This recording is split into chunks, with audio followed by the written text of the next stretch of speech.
തിരുവനന്തപുരം ജില്ലയിലെ ശ്രീ പത്മനാഭസ്വാമി ക്ഷേത്രത്തെക്കുറിച്ച് കേൾക്കാത്തവരായി ആരും തന്നെ ഉണ്ടാവില്ല.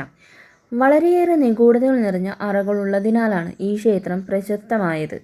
ക്ഷേത്രത്തിലെ അമൂല്യ സമ്പത്തുകൾ ശേഖരിച്ചു വച്ചിരിക്കുന്നത് 6 അറകളിലായാണ്. ഇവയിൽ 6ാമത്തെ അറ ഒരു രഹസ്യ അറയാണ്. മനുഷ്യർക്കാർക്കും ഈ അറ തുറക്കാൻ കഴിയില്ല എന്നാണ് വിശ്വാസം.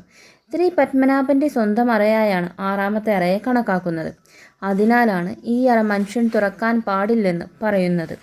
വിഷ്ണുവിൻ്റെ ശ്രീചക്രം പോലുള്ള അമൂല്യ വസ്തുക്കൾ സൂക്ഷിച്ചിരിക്കുന്നത് 6ാമത്തെ അറയിലാണ്. 6ാമത്തെ അറയിൽ ഒന്നിലധികം ചെറിയ അറകളുണ്ട്. ആദ്യത്തെ അറ 1931 തുറന്നിട്ടുണ്ട്.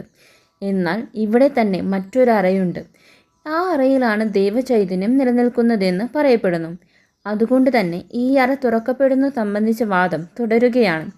ഈ അറയിൽ ശ്രീ പത്മനാഭസ്വാമിയുടെ ചൈതന്യം വർദ്ധിക്കാനായി സ്ഥാപിച്ചിട്ടുള്ള അനവധി വസ്തുക്കളുണ്ട്.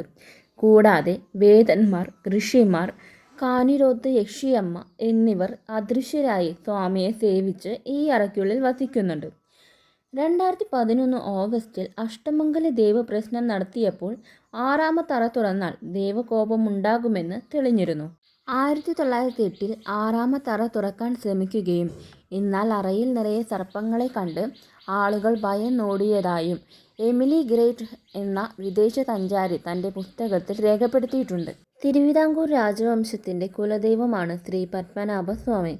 അനന്തശായിയായ ഭഗവാന്റെ പ്രതിഷ്ഠ 18 അടി നീളത്തിൽ 12,008 താളഗ്രാമത്താൽ വിശേഷവിധിയായ കടുശർക്കര യോഗക്കൂട്ടിലാണ് നിർമ്മിച്ചിരിക്കുന്നത്. ഭഗവാന്റെ ഈ വിഗ്രഹത്തിൽ അഭിഷേകങ്ങൾ നടത്താറില്ല. തെരഞ്ഞെടുത്ത പുഷ്പങ്ങളാൽ നടത്തുന്ന അർച്ചന കഴിഞ്ഞ് നിർമ്മാല്യം മാറ്റപ്പെടുന്നത് മയിൽപ്പീലി ഉപയോഗിച്ചാണ്. 3 വാതിലുകളിലായി മാത്രമേ ഭഗവാന്റെ ദർശനം സാധ്യമാകൂ. ഈ വാതിലുകൾ ഭൂതകാലം, വർത്തമാനകാലം, ഭാവികാലം ഇവയെ സൂചിപ്പിക്കുന്നു. ഭഗവാന്റെ കിടക്കയായി വർത്തിക്കുന്നത് അനന്തൻ എന്ന സർപ്പശ്രേഷ്ഠനാണ്. അനന്തൻ്റെ 5 തലകളും പഞ്ചഭൂതങ്ങളെ പ്രതിനിധീകരിക്കുന്നു. അനന്തനാഗം 3 ചുറ്റുകളായാണ് കിടക്കുന്നത്. സത്യ, രജ, തമോ ഗുണങ്ങളെ ഇത് സൂചിപ്പിക്കുന്നു.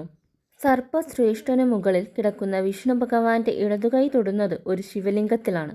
വിഷ്ണു ഭഗവാന്റെ ഇരുവശങ്ങളിലായി ശ്രീദേവിയെയും ഭൂദേവിയെയും പ്രതിഷ്ഠിച്ചിരിക്കുന്നു.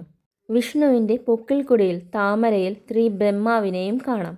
ശ്രീകോവിലിന് മുകളിലുള്ള ഒറ്റക്കൽ മണ്ഡപം പേര് സൂചിപ്പിക്കുന്നത് പോലെ തന്നെ ഒരു കൂറ്റൻ കല്ലുകൊണ്ടാണ് ഉണ്ടാക്കിയത്.